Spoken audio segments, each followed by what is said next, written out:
Què t'agrada més escriure, llibres juvenils o per adults? M'agrada poder canviar. M'agraden les dues coses. Jo sempre dic que el meu públic preferit és el juvenil, perquè és i ho dic a tot arreu, ara sembla que us faci la pilota, però amb gent gran també ho dic. I ho dic perquè és un públic que a mi em fa l'efecte que no et llegeix mai ni perquè siguis molt coneguda, ni perquè surtis a la tele, ni perquè facis articles. Et llegeix perquè la història li agrada i prou. I és que és això, pel que hem de llegir, és això. Pel que val el llibre, no pel valor afegit de l'autor. Això no té cap importància, és la història la que té importància. I jo crec que el públic juvenil és dels únics que ho saben veure, tal com és. Per tant, és un públic que a mi m'encanta. I també és un públic molt difícil, perquè tenen una feinada. Tenen molta feina, estan superdistrets, no saps mai si et dedicaran 5 minuts fent-te un favor. Per tant, mentre jo sigui capaç de captivar aquest públic i d'enganxar aquest públic, soc capaç de tot, em sento com si fos un esportista en el millor moment de la seva carrera. I mentre pugui enganxar-los ho intentaré.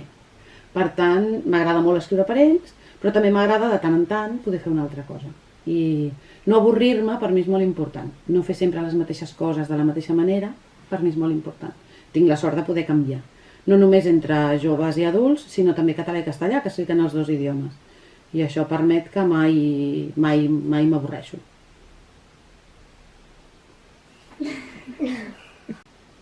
Com et vas sentir al guanyar premis? Ui, home, tu diràs, què et sembla? Malament? Bé. Bé, Molt clar, bé. home, guanyar premis és fantàstic. Clar, és dels millors moments de la meva vida, no?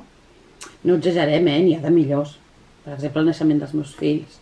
O conèixer una persona molt important, no?, a la meva vida. Però, clar, si et dediques a això, guanyar un premi és una de les coses maques que et passen. I jo penso que les coses maques s'han de viure molt, no? Has d'aprofitar, perquè la vida a vegades té coses també molt lletges i molt desagradables. Per tant, si te'n toca alguna de maca, has de treure-li tot el suc possible. I això intento, treure-li tot el suc possible quan m'ha passat. Per sort m'ha passat més del que em pensava. Però sabeu que penso també que és molt perillós l'endemà, això la nit que te'l dona. La nit que te'l donen a tope, has de ser superfeliç, perquè és la teva nit.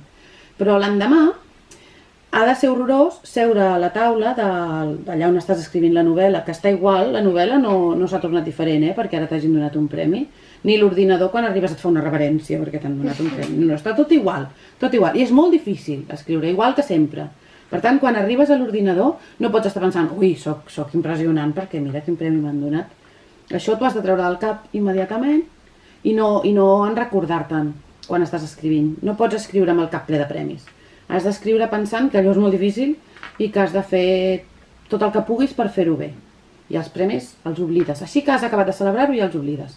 Jo no els tinc ni allà... Vaja, jo tinc una casa de 5 plantes, val? Escric a la 5ª i els premis els tinc al sòtan.